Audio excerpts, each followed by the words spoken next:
Assalamualaikum warahmatullahi wabarakatuh. Apa kabar anak-anak semuanya? Gimana kabar kalian hari ini? Semoga anak-anak semua selalu dalam keadaan sehat walafiat ya. Di masa pandemi seperti ini, anak-anak harus selalu jaga kesehatan dan kebersihan, dan pastikan anak-anak selalu patuhi protokol kesehatan. Ketemu lagi sama Miss Eva. Hari ini kita akan belajar bahasa Inggris. Sebelum kita lanjutkan ke materi pelajaran, mari kita berdoa terlebih dahulu yuk, supaya Allah mudahkan belajarnya. Berdoa dimulai.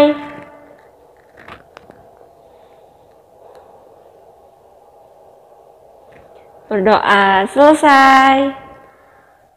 Hari ini kita akan belajar tentang modal ya. Anak-anak pas dengar kata modal yang kebayang apa? Agak aneh ya, baru denger kan tentang modal. Oke, langsung saya jelaskan aja ya. Modal adalah kata kerja bantu dalam bahasa Inggris yang mengindikasikan suatu modalitas ya.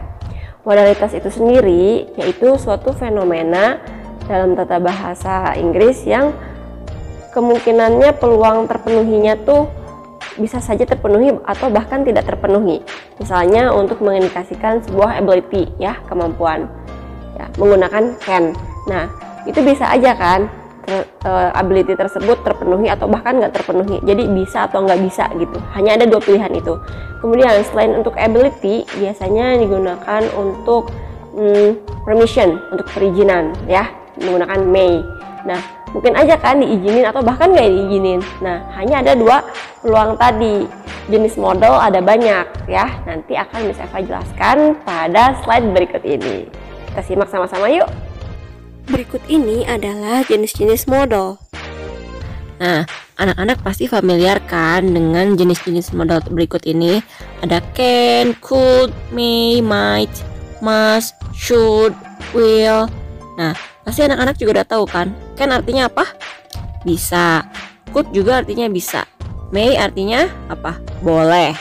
Might juga sama, boleh ya. Kemudian ada must. Must artinya apa? Harus. Should artinya apa? Sebaiknya. Will artinya akan. Setiap model ya, setiap jenis model yang berbeda-beda ini memiliki fungsi yang berbeda-beda juga kondisi penggunaannya. Contohnya yang can.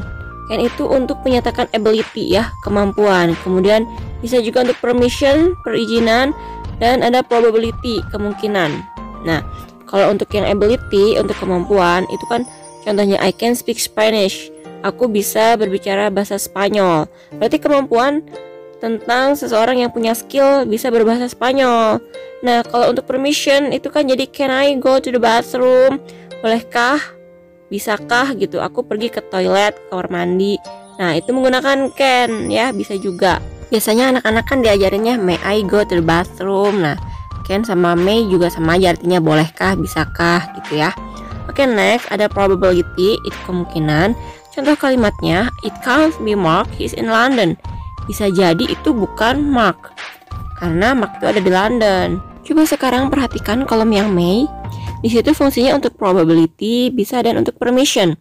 Namun bedanya dengan yang can, probability yang menggunakan may ini hanya 50%. Tidak seperti yang can yang 100%.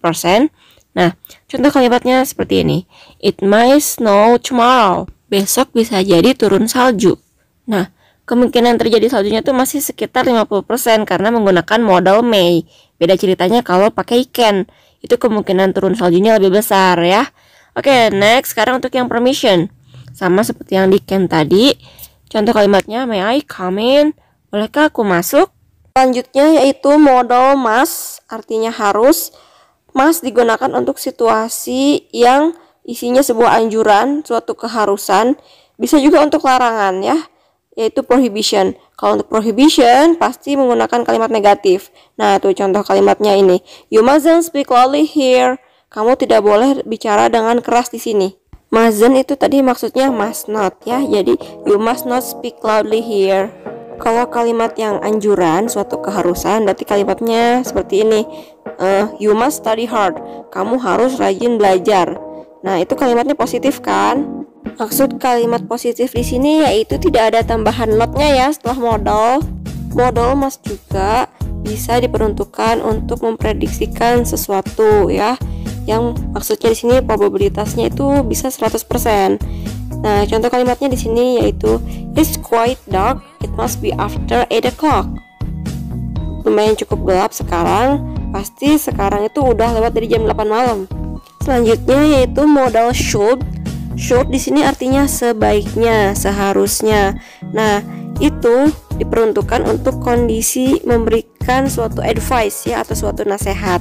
Di situ contoh kalimatnya, you shouldn't smoke, it is unhealthy. Kamu tidak seharusnya merokok, itu tuh nggak sehat. Nah, ini bentuk kalimat negatif ya. Shouldn't di sini maksudnya should not. Tapi kalau kalimat yang positifnya berarti you should sleep early. Nah, kamu sebaiknya tidur lebih awal, kayak gitu. Itu kalimat positif yang berisi anjuran supaya tidur lebih cepat. Anak-anak coba perhatikan baris modal must dan should di sini. Yang contoh ini yang pertama yang must, you mustn't speak loudly here. Kenapa nggak pakai shouldn't aja? Kenapa nggak you shouldn't speak loudly here? Kamu sebaiknya tidak bicara dengan keras di sini.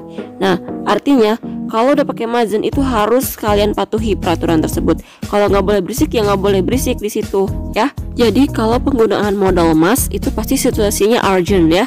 Situasinya sangat-sangat menuntut untuk selalu dipatuhi peraturan tersebut dan tidak boleh dilarang. Maksudnya dilanggar bukan dilarang, maaf ya tadi salah. Beda dengan should. Kalau should itu tuh sebuah anjuran aja, jadi bebas anak-anak mau patuh atau enggak dengan anjuran tersebut, dengan aturan tersebut, nggak masalah.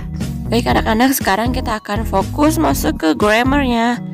Untuk modal ini jauh lebih mudah grammarnya karena anak-anak tinggal menambahkan verb 1 saja, kata kerja murni saja setelah modal. Semuanya itu berlaku untuk semua kalimat, mau itu kalimatnya positif, kalimat negatif, bahkan kalimat tanya. Dan tidak berlaku untuk subjek, kelompok benda jamak, benda tunggal. Jadi tetap aja mau dia Ayu, Dewi, he, she, it, subjeknya tetap aja verbnya verb 1 setelah modal ya. Lebih mudah kan? Untuk kalimat positif rumusnya setelah subjek itu modal kemudian verb 1 ya. Contohnya yang ini kalimatnya jelas ya. Tuh lihat di situ modalnya ini verb 1-nya. Oke, sekarang untuk yang kalimat negatif setelah modal itu ada imbuhan not ya. Baru verb 1. Oke, contoh kalimatnya ini. Tuh terlihat jelas kan? Jadinya modal kemudian tambahkan not, disingkat jadi can't, mustn't, shouldn't. Nah, kemudian untuk yang kalimat tanya modalnya yang di depan sebelum subjek ya. Jadi untuk kalimat tanya modalnya dulu baru kemudian subjek baru verbnya ya, verb 1. Nah, contoh kalimatnya ini. Tuh, terlihat kan? Gimana? Mudah kan ternyata? Baiklah anak-anak, berikut ini adalah latihan soal modal. Number 1. Ini si A bilang, I need to get to the airport. Aku harus pergi ke bandara. Terus kata si B bilang, kamu titik-titik take the airport bus ya. Kamu titik-titik pakai bus dari bandara. It's cheaper than a taxi. Itu tuh lebih murah daripada taksi. Oke, jawabannya yang mana? Ini memberikan izin atau advice atau nasihat? Mana? Will, might, atau should? Iya, ini memberikan saran ya. Jadi pakai yang should. You should take the airport bus. Kamu mendingan pakai bis dari bandara aja, itu tuh lebih murah dari taksi. Oke, next, number 7. How old is their daughter now? I think she's born around the same time with our daughter was born. She blah blah blah be about 10. Nah, ini tuh nanyain si A, berapa sih umur anak mereka sekarang? Kayaknya sih sama lahirnya sekitar dengan kelahiran anak kita yang baru lahir. Terus jawabannya kan berarti menaksir ya. She bla bla bla about 10, kayaknya 10 tahunan gitu. Berarti penebak memperkirakan ya. Jadi yang mana jawabannya? Pasti yang might ya. Gak mungkin should karena itu untuk saran, would itu tuh untuk akan. Jadi jawabannya yang might. She might be about 10. Kayaknya sih baru 10 tahunan. Oke, next, number 8. Sally has flunked every test so far this semester. Sally telah gagal di setiap tes sejauh ini untuk semester ini. Terus kata si Beshi bla bla bla study very hard. Ia titik belajar dengan giat. Yang mana? Yang Mazen, can't atau couldn't. Nah ini untuk menaksir. Wah kayaknya dia mah gak belajar nih. Berarti yang mana? Iya pinter yang Mazen ya. She must not study very hard. Dia kayaknya tuh gak belajar. Oke, next number 9. You bla bla bla see the doctor. Wah ini kayaknya sih udah kelihatan. Pasti ngasih saran. Jadi yang mana? Should, might atau can? Ya jawabannya yang should ya. You should see a doctor. Kamu sebaiknya mau periksa ke dokter. Okay, the last one, number 10. Where is Mr. Adam? She's not in her room. I don't know. She blah blah blah be at a meeting. Katanya mana Mr. Adam? Dia nggak ada di ruangannya. Oh, nggak tahu. Dia titik-titik rapat. Berarti yang mana? Menaksir ya, memperkirakan. Berarti yang mana? Yang May. She may be at a meeting. Dia mungkin sedang berada dalam rapat. Baiklah anak-anak, itu tadi materi pembelajaran kita hari ini tentang modal. Bagaimana sejauh ini? Gak sulit kan? Gampang kok, abis modal tinggal tambahin aja verb 1 semuanya, sama kan? Gak ada yang sulit selama anak-anak terus berusaha belajar dan pastinya berdoa sama Allah ya, supaya dimudahkan belajarnya. Kalau begitu Miss Eva pamit undur diri dulu ya. Mohon maaf apabila ada kesalahan dan kekurangan. Wallahu a'lam bishawab. Wassalamualaikum warahmatullahi wabarakatuh.